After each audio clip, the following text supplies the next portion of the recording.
Hey, hello, and welcome. If you've ever been in a shop here in Hastings and seen one of those bundles of sage, you might have wondered, what's the real story behind it?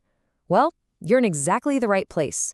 We're going to dive into where it comes from, what it's all about, and how this one little plant connects our town to a much, much bigger story. Living here in Hastings, right between the bluffs and the river, well, it just feels natural to use smoke and scent to mark moments in our lives, doesn't it?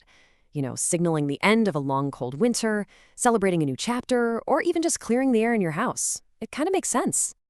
But here's the thing. This huge global trend of burning sage, it's brought a really complicated story right into our living rooms. It's a story that weaves together ecology, ethics, and culture. It turns out that little bundle of sage has a hidden map that stretches way beyond our beautiful river valley. Okay, so let's get right to the absolute heart of it. The single most important thing to get your head around is this. The word sage, well, it doesn't just mean one plant. And honestly, the answer to this one question, it changes the entire conversation. It's really the key that unlocks how we can make choices that are more informed and a whole lot more respectful. This table right here, it clears up everything. It's a tale of two totally different plants. So on one side, you've got that trendy smudge stick. That is almost always California white sage, Salvia apiana. It's actually in the mint family, and look, it's not native to Minnesota at all. But then, over on the other side, we've got our own native sage, prairie sage, Artemisia ludoviciana. And get this, it's in the daisy family. So we're talking about two completely different plants that often get lumped under the same name. So let's follow the story of that California white sage for a minute and see how its massive popularity has unfortunately created some pretty serious problems. So how did we even get here? This timeline tells the whole story. For centuries, sage was a well-known herb in Europe. Then, you see this huge moment in 1978. A U.S. law finally protected indigenous religious freedoms that had been suppressed for so long.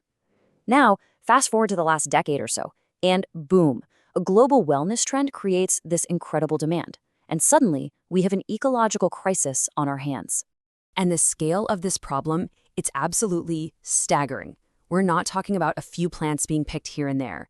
We're talking about metric tons of white sage being illegally harvested, poached from its very small native habitat, just to feed this global market. This whole thing goes way beyond just the plant. It really gets into this idea of cultural appropriation, which is when sacred, meaningful practices are taken from one culture and used by another, often without any permission or real understanding. It can strip those rituals of their power and sadly continue a history of causing harm. But here's the really great part of the story, especially for us here in Hastings. We don't have to be part of that problem. We have a powerful, local, and respectful alternative right under our noses. So allow me to introduce you to our local hero, prairie sage.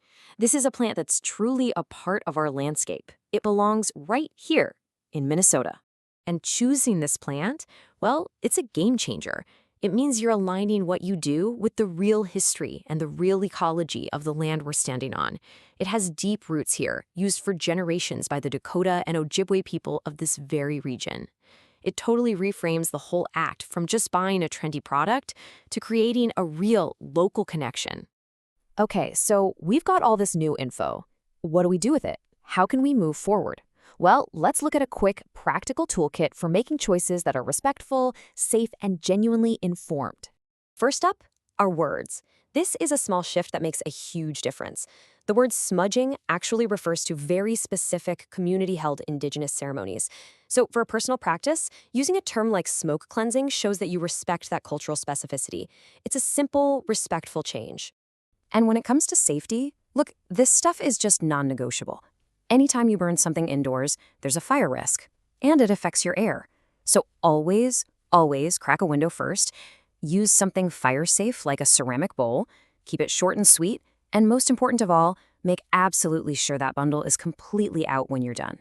So the next time you're in a great local shop, you have all the power. Asking these simple questions makes you a more conscious consumer. You're basically sending a message up the supply chain that transparency and ethics matter, and that helps protect these plants for everyone.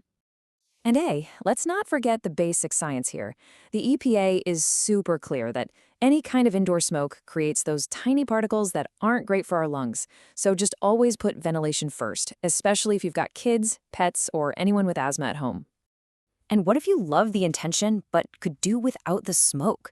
There are some really beautiful, simple alternatives. I mean, just the act of throwing open a window can be a powerful symbolic cleansing.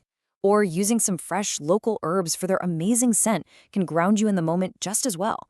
So after all of this, it really just boils down to one final question for you to think about. What story does the sage in your home tell? Is it a story about connecting with our local land and respecting culture? Or is it part of a story about a stressed out ecosystem and a disconnected trend? The choice, in the story it tells, is really up to us.